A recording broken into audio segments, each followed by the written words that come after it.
PowerPlayChess, brought to you in association with Kagi. Olympiad, round 4, and I'd like to check out what's happening with Magnus Carlsen, the world number 1, is there playing for Norway. Always interesting to see how he gets on, particularly in classical chess, because of course he's not playing that much classical at the moment, concentrating on blitz and rapid. But he's helping out the Norwegian team. He skipped the first 2 rounds, came in round 3, had a bit of a drama getting to the playing hall in round 3, but got there and defeated a relative minnow. In round 4, he was playing Viktor Gazik, grandmaster from Slovakia. Okay, so this is a bit more of a test for him. d4. And we have Bishop b4 check. So this is the Bogo Indian. And when I played this, I used to play this. When I played this, I was kind of happy to see Bishop d2 on the board, actually. But the move that always upset me if I played this with black was knight d2, because I have great respect for the 2 bishops. And although this sort of blocks white's pieces for a little bit, if white claims the 2 bishops, then I always felt uncomfortable playing against this. So b6 is one of the approved recipes. So at least, you bring your bishop to this wonderful long diagonal. a3, Carlsen, a man of principle, grabs those bishops. And the main moves here are either queen takes d2 or bishop takes d2. But Carlsen quite quickly played knight takes d2, and that's rather a rare move. So what's his idea? Okay, let's see. Bishop b7. So the bishop arrives on the long diagonal. That looks pretty nice. e3. Castles. And now Carlsen played bishop d3. Okay. Bishop, of course, on the best diagonal, pointing down towards black's king. It does allow bishop takes g2. I'm sure Carlsen would have relished playing this because he's got an open g-file and a nice big center. So his opponent declined to go in for that. Instead played something more orthodox, d5. And Carlsen castled. And now Gazik took on c4. I wonder whether, and that kind of straightens out white's pieces. You can see that the knight arrives on a nice square. I wonder whether it might have been better just to play c5 to attack in the middle. But d takes, knight takes, queen d5. That's why he wanted to play like this, to bring the queen up and then bring the rook over. But f3 played by Carlsen. And this is basically why Carlsen recaptured with the knight. Because if I go right back to this position, after knight takes and bishop b7, I mean, that is a splendid piece, but it can be blocked out of the game by this move f3. And that's the whole point of playing like this. So this bishop just doesn't function as well when there's a pawn on f3. Nevertheless, that slightly opens white's king, potentially on this diagonal. Whoops, that diagonal. I'm misfiring at the moment. Rook d8 anyway. So this was the idea behind putting the queen to d5. You want to play c5 and attack the center. And at the moment, c5 is really a threat because with the rook on d8, there's a pin. And the bishop is vulnerable on d3, which is why Carlsen just knocked it back to e2. Now, really what black wants to do is break with one of these moves, either c5 or e5. And obviously e5 isn't possible, but c5, well, it's not very good because white would exchange. Careful, that rook is vulnerable, so an exchange here. And in this endgame, well, there's no doubt that white is better here. 2 bishops and a potentially weak pawn. So Gazik played knight c6. Well, once knight c6 comes, we know that c5 isn't going to come. So I think white can feel a lot more comfortable here.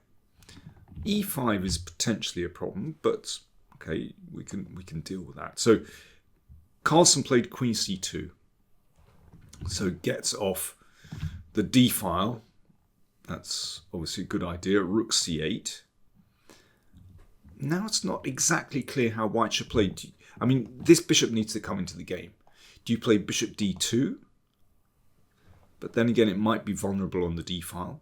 Do you play b4 and bishop b2? Do you play b3 and bishop b2? Or do you play rook d1 and then shuffle the bishop around here? I mean, given a few moves in a row, then white would have a splendid position. I think this rook d1 and moving the bishop round via e1 out here looks really nice.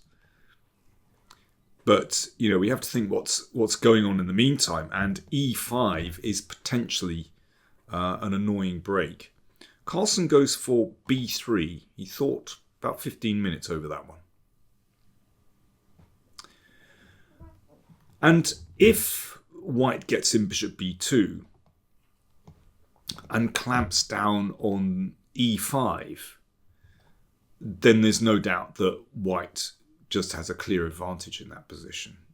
2 bishops, control of the centre. Black isn't breaking out, crucially. So Gazik plays something very forcing now. He needs to kind of shake white's control. So he played b5. Now that's an ugly move positionally. I mean, it really wrecks these pawns and leaves, you know, the c5 square very weak. The knight really only has one option, that's to come back here. So that's a little bit uncomfortable, but if it gets back into the game via d3 and c5, then white is positionally winning. So e5, that's his idea, to try and shake things up. Okay, I'm going to hand it over to you and give myself an early morning cup of tea, drink from my cup of tea. White play. How are you going to meet this pawn break e5? I mean, this is a really important moment in the game after just 15 moves. You've got to get it right with white. Okay, cheers.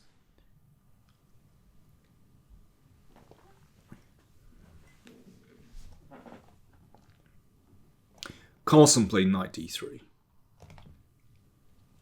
Definitely the best move. Pawn takes might be okay for white, but it's tricky after knight e5 or queen e5. You know, white still has to sort of untangle there. But knight d3 is a really, excuse me, a really strong move. So the idea is, if pawn takes pawn, then you can just bypass this with e4. The queen moves away.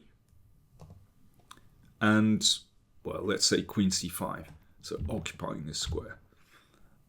Although white is a pawn down, positionally that's absolutely wonderful. I mean, I think it's just a winning position, actually. You know, if you can imagine a queen exchange, that hits the bishop. This pawn is en prise. I mean, soon white is going to recover the pawn and black is just dead because of, you know, the weak square on c5, 2 bishops, a wonderful position. So I really like knight d3. e4 played and knight c5. So yeah, black is bust positionally. Weak square, weak pawn, the centre is collapsing. So black needs to just complicate the position. He needs to stir the pot in some way, just to complicate it, to make white's task as difficult as possible. And to be fair to him, he does that with knight takes d4. So that's got to be taken. Queen takes d4, check.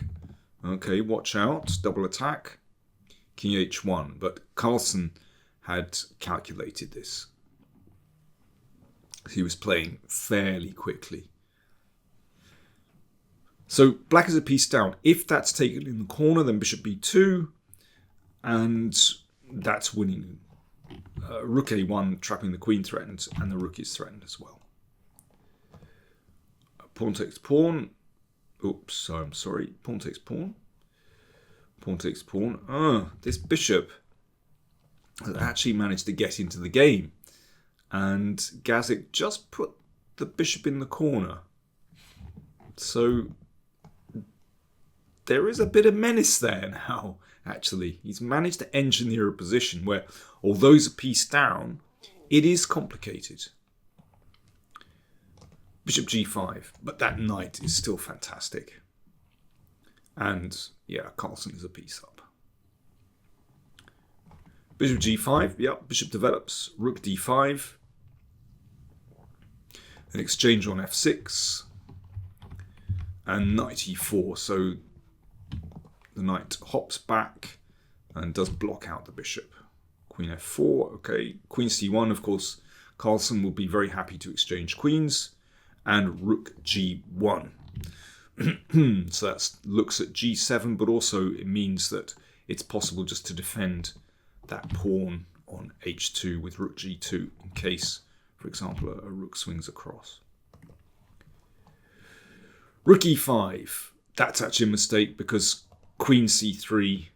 I mean, it's already a very difficult position for black, but queen c3 is really very painful for black. Hitting the rook, and of course the rook can't move because of queen g7 mate. Rook here defends the rook, but bishop b5. Well, there's too much going on here. The bishop attacks the rook. The rook has to defend this one, so it steps up. And a very simple final move. Rook d1, and that was the end of the game. Black resigned. So you can see there's a huge threat to check on the back rank. And if h6, then you check. And now white is 2 pieces up. That really is too much. And yes, the rook is still pinned, so if rook takes, then queen g7 is mate. So after rook d1, Gazik resigned. Smooth victory for Magnus Carlsen. Just 28 moves. It's incredible how somehow everything just sort of comes together beautifully. Nice little opening idea, and it wrong-footed his opponent.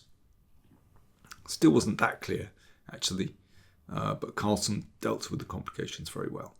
Right, there was a big upset in round 4 because, I don't know if it's an upset, it was let's just say a significant match. Ukraine defeated the United States. Was an upset, really. The American team outrated the Ukrainian team significantly, but when you have a player like Vasil Ivanchuk playing for Ukraine, well, that's always interesting. And his victory over Wesley So was decisive for the match. This is the finish. So Ivanchuk is a piece up. He's got an extra knight. But you can see that Wesley has 3 pawns. And here Wesley thought, right, okay, I'm just going to try and trade all the pawns off the board.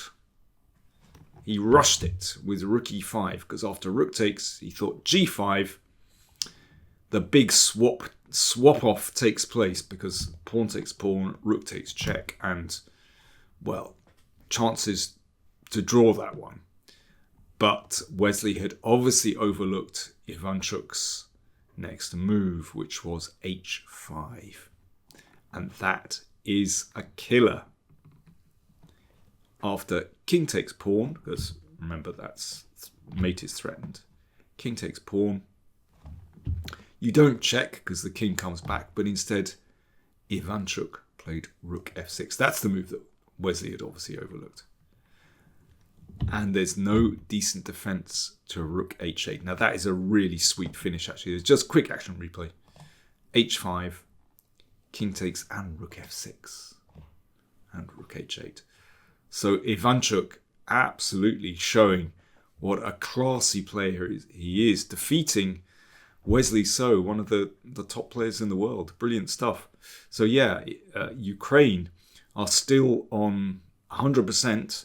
There are 4 teams who've won all 4 matches, including India, who look really, really impressive, I have to say.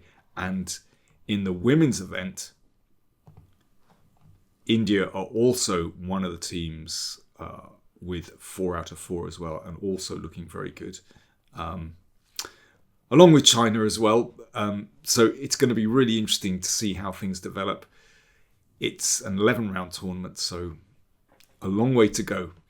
And before I leave, a bit of housekeeping. I noticed a lot of you watching these videos aren't actually subscribers. My goodness.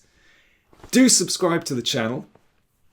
I'm posting regular videos on the Olympiad and in normal times regular videos as well. And very quickly, big shout out to the guys at the Royal Ostend Chess Club. I'm still enjoying wearing this jacket. It's really cozy. Thank you very much. And really very stylish as well. I love it. Thanks to the guys at Ostend. Cheers.